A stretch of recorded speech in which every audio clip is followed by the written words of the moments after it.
जन्ममृतस्य च तस्माद् परिहार्येथे न त्वं शोचितुमर्हसि। इसलिए महाराज कंस, आप फालतू के विचारों को छोड़ो, और वो बच्चे आपका क्या बिगाड़ लेंगे, आप तो इतने बड़े राजा हो। कंस बोला, सुनो अक्रूर जी, ज्यादा होशियारी मत दिखाओ, आपको जो कहा गया है वो कर लो, राजा मैं हूं कि तुम हो। अक्रूर ने सोचा अभी इसकी खोपड़ी खिसक जाएगी, तो क्या पता मुझे यही मरवा डाले। चलो इसकी आज्ञा मान लेता हूँ, कम से कम भगवान से मिलने का मौका तो मिलेगा। अक्रूर जी ने रथ सजाया, वृंदावन में आए, कृष्ण बलराम ने अक्रूर जी का स्वागत किया। रात्रि को बैठ करके अक्रूर जी नंद बाबा से मिले, सबसे बातचीत हुई। सुबह कृष्ण बलराम को ले जाने के लिए अक्रूर जी ने कहा, तो पहले तो यशोदा माता ने मना कर दिया, लेकिन वसुदेव नंद बाबा के समझाने से यशोदा जी मान गई और कृष्ण बलराम को रथ में बिठा करके अक्रूर जी मथुरा की ओर निकल पड़े। शाम के समय अक्रूर जी मथुरा में आ गए। जो प्रतीक्षालय था, धर्मशाला थी, वहां उनको ठहरा दिया। कंस से जाके कह दिया कि महाराज आपका काम मैंने कर दिया है, अब आप जानो और आपके शत्रु जानो। इधर कृष्ण और बलराम से ग्वाल वालों ने कहा कि भैया हम तो पहली बार नगर में आए, पहली बार बाजार में आया, तो थोड़ा बाजार चल के देखी ला, क्या क्या है बाजार के लोग कैसे रहते हैं, कैसी दुकानें, हमने तो जिंदगी में कभी देखा नहीं, हम तो गांव में रहे भैया, तो थोड़ा घुमा ला हमको भी। कृष्ण बलराम के साथ ग्वाल वाल नगर में घूमने के लिए निकले। नगर में पता नहीं कैसे सूचना फैल गई कि कंस के राक्षसों को जिसने मारा वो यही कृष्ण है और ये कंस को भी मारेगा, क्योंकि कंस के अत्याचार से सभी पीड़ित थे और मन मन में सबके मन में इतना विद्रोह था, सत्ता पलटने का इतना लोगों ने मानस बना लिया था कि लोग परेशान हो गए थे। कभी कभी शासक लोग ये सोचते हैं कि हमें तो कोई हटा ही नहीं सकता, हम तो अमर बूटी खा के आए हैं, हमारे परिवार की बकौती है और हमारे खानदान का चला आ रहा है और आगे भी हम ही चलाएंगे। ऐसा भाव भी कुछ लोगों के मन में आ जाता है ना। अपने देश में भी कुछ लोग हैं ऐसे। बोलो जय श्री कृष्ण, है कि नहीं है? तो लोग अभिमान कर लेते हैं। तो लोगों को, मथुरा के लोगों को ये पता चल गया कि यही कृष्ण कंस को मारेगा। सब लोग फूल फेंक करके स्वागत कर रहे हैं, अपने अपने घर पे चढ़ के हल्दी, कुमकुम, मेहंदी, पूजन सामग्री भगवान पर फेंकते हैं। और ग्वाल वालों के ऊपर जब इतना स्वागत हुआ तो ग्वाल वालों ने कहा, भैया कन्हैया हमें तो पता ही नहीं था कि हमारा इतना स्वागत होगा।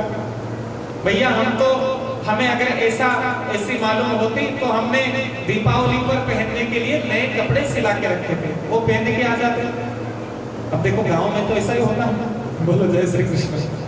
नगर में तो लोग 24 घंटे टिकटॉक होके घूमते हैं, लेकिन हमारे ग्रामीण क्षेत्र के जो किसान बंधु होते हैं उनको तो खेत में काम करना पड़ता है, मिट्टी में काम करना होता है।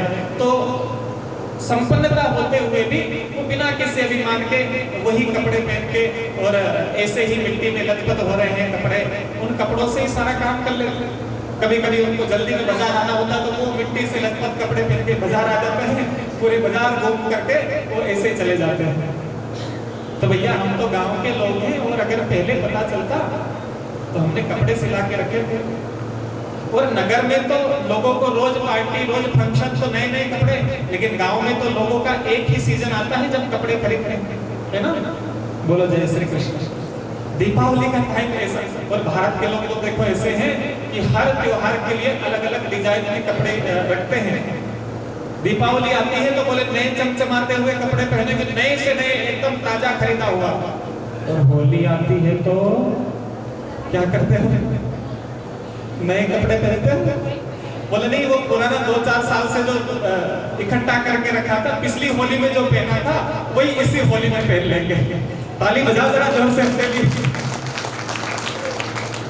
ये भारतीयों की मानसिकता है, ये उनका मैनेजमेंट है, ये उनका जुगाड़ है। और देखो मैं आपको बताऊं, दुनिया के लोग भले चाहे जितने टेक्नोलॉजी में आगे निकल जाए, लेकिन आप लोगों में भी कम ज्ञान नहीं है। हमारे पास जो टेक्नोलॉजी है वो दुनिया के किसी देश में किसी के पास नहीं मिलेगी। और उस टेक्नोलॉजी का नाम है जुगाड़ टेक्नोलॉजी। बोलो जय श्री कृष्ण। अमेरिका में एक साबुन की फैक्ट्री, अब उसमें क्या होता था कि साबुन पन्नी में पैक होकर निकलते थे, तो कोई कोई साबुन में किसी किसी कोई पन्नी खाली रह जाती, उसमें खाली हवा भर जाती, साबुन नहीं आता था। तो खराबी आ गई तो लोगों ने शिकायत की, तो कंपनी को घाटा हो गया। कंपनी ने इस समस्या को सुधारने के लिए क्या किया, जापान के वैज्ञानिकों की मदद ली और उनसे कहा कि भाई हमारा ऐसा हो रहा है। तो जापान के वैज्ञानिकों ने दिन रात महीनों तक मेहनत करके एक स्कैनर बनाया, एक मशीन बनाई और कहा कि इसको आगे लगा देंगे, जैसे साबुन बन के निकलेंगे तो ये मशीन पहचान लेगी, स्कैन कर लेगी, कौन खाली है कौन भरा हुआ है पता चल जाएगा। 60 लाख रुपए लगा करके मशीन बनाई। बोलो जय श्री कृष्ण। कितने? 60 लाख रुपए। अब देखो भारत अगर खराबी विदेश में आएगी तो खराबी अपने भारत देश में भी आएगी, आएगी कि नहीं आएगी? वहां अगर साबुन की फैक्ट्री में गड़बड़ हुई है तो भारत में भी गड़बड़ होगी कि नहीं होगी? होगी। अब भारत में भी एक फिल्मा साबुन की फैक्ट्री में गड़बड़ हो गई, वहां भी पन्नी खाली निकलने लग गई, तो उसने क्या किया, 60 लाख रुपए की मशीन मंगवाई। क्या जापान से? नहीं मंगवाई। वो आपके और हमारे जैसा जो आदमी था वो बाजार गया और 600 रुपए का एक पंखा खरीद के लाया और जहां वो साबुन निकलता था वहां पंखा चला के रख दिया। जिसमें साबुन होता था वो तो आगे निकल जाता, लेकिन जिसमें खाली हवा है, जो पन्नी खाली है, वो क्या होगी, उड़ जाएगी। अपने लिए ताली तो बजा दो एकदम। ऐसी जुगाड़ टेक्नोलॉजी हम भारतवासियों के पास है। हम फालतू के 60 लाख खर्च नहीं करते। और हमारे जो राष्ट्राध्यक्ष हैं, हमारे माननीय प्रधानमंत्री श्री नरेंद्र मोदी जी, और वो एक एक पैसे का हिसाब, कहीं जब विदेश में गए तो ट्रंप को भी ये कहना पड़ा, बोले साहब बहुत कठोर है, इन्होंने ये शर्तें रखते हैं, उनको मनवाते भी है, बहुत कठिन होती, लेकिन फिर भी हमें मानना पड़ता। तो ऐसे दिव्य विभूतियां हमारे राष्ट्र में है। और एक तो है हमारे माननीय योगी जी, और वो बहुत ज्ञानी है, उनके ज्ञान का कोई पार नहीं। दुनिया की सारी भाषाओं का ज्ञान उनको है। मैं नहीं कह रहा हूं, वो खुद कहते हैं। वो हमेशा ये कहते हैं कि जो जिस भाषा में समझेगा हम उस भाषा में उसको समझाएंगे। जरा उनके लिए तो ताली बजाइए। हाँ तो भैया उनको सारी भाषाओं का ज्ञान है, इसलिए ये हमारे भारतीयों का कमाल है, इनकी विद्या का, इनकी निपुणता ऐसी है। तो ग्वाल वालों ने कहा कि हमारे ऊपर इतना स्वागत हो रहा है, कन्हैया बोले क्या चाहते हो? ग्वाल वाल बोले भैया नए कपड़े मिल जाते तो अच्छा रहता। सामने से कंस का जो धोबी था वो कपड़े लेकर के आया। कन्हैया बोले धोबी मामा, देखो मामा जी के गांव में जाते हैं ना तो सभी मामा के, सबको मामा कहना पड़ता है, कहते ही है। धोबी मामा हमें कपड़े दे दो, ये कंस मामा के कपड़े हैं, हम पहन ले। धोबी ने पलट के देखा, इतना अभिमान में, इतना घमंड में भर करके, उसने कहा कौन हो तुम? कन्हैया बोले हम कंस महाराज के भांजे हैं और हमें हमारे कपड़े खराब हो गए, तो आप कृपया हमें कपड़े दे दीजिए। धोबी ने बोला अच्छा तुम वो हो? अरे तुम्हारे बारे में सब कुछ जानता हूँ, मुझे सब पता है। तुम 2-4 घंटे के मेहमान हो, 1-2 दिन के मेहमान हो, कंस महाराज का निजी सेवक हूँ, मुझे सामान्य मत समझ लेना।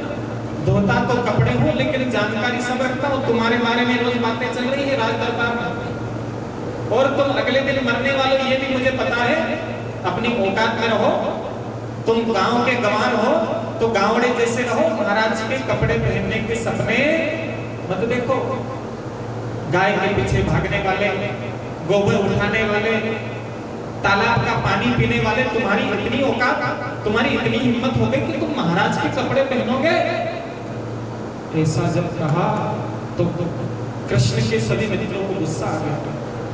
एक छोटा सा ग्वालवाल जिसका नाम था मधुमंगल, उस मधुमंगल ने कन्हैया का पीछे से हाथ पकड़ा और हाथ हिलाते हुए धीरे से कान में कहा, कन्हैया ये धोबी मामा तो कुछ ज्यादा ही तेवर दिखा रहा है, तो ऐसा कर इसको पूतना वाले हाथ एक बार दिखाई दे, होगी सो बाकी पीछे हम खड़े हैं सब निपट लेंगे।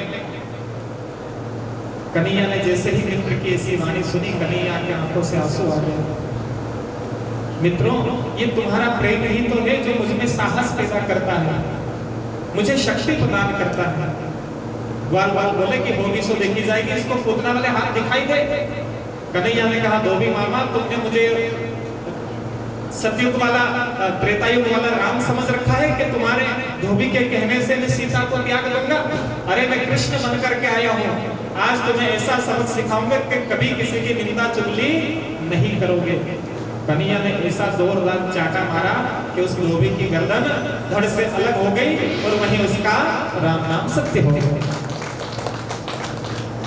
धोबी जब मर गया तो अभी तक जो देखो कुछ लोग होते हैं जो बुराई का खुलकर विरोध नहीं करते। हमारे राष्ट्र में